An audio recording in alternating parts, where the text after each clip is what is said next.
Nagsasalansangan ngayon ang mahigit 1,000 manggagawa para ipanawagan sa gobyerno ang sapat na sahod at mas murang bilihin ngayong Labor Day.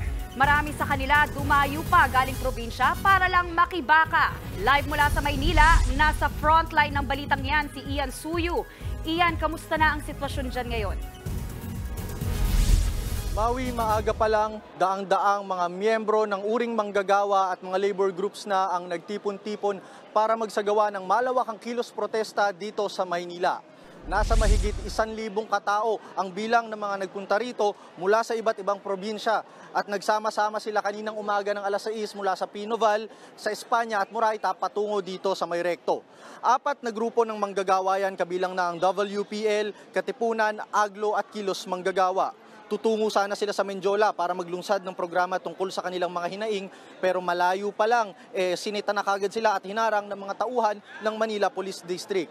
Ayon sa mga leader ng grupo, ito raw ang kauna-unahang beses na malayo pa lang ay hinarang na sila ng kapulisan. Kadalasan raw kasi pinapaabot sila sa Menjola para gawin ang programa. Nagkaroon ng saglit na diskusyon sa pagitan ng mga pulis at rallyista kung saan pinakita pa nga nila yung permit nila na pinapayagan daw sila ng LGU ng Maynila na magprotesta. Napagkasunduan din nila sa huli na dito na lang gawin ang kanilang programa sa bandang Nicanor Reyes. Kabilang sa mga nais nilang ipanawagan sa gobyerno ay ang unang aumento sa sahod, pabahay at pagbaba ng presyo ng mga bilihin. Maui, sa ngayon nga ay naglulunsad ng programa at medyo patapos na rin to, ilang saglit na lamang at inaasahan na hindi na raw daw nila ito patatagalin dahil nga baka mamaya uminit lalo ang panahon at isinasaalang-alang din nila ang kalusugan ng kanilang mga kasama dito sa kilos protesta. At yan ang latest mula dito sa Maynila. Balik sa'yo, Maui.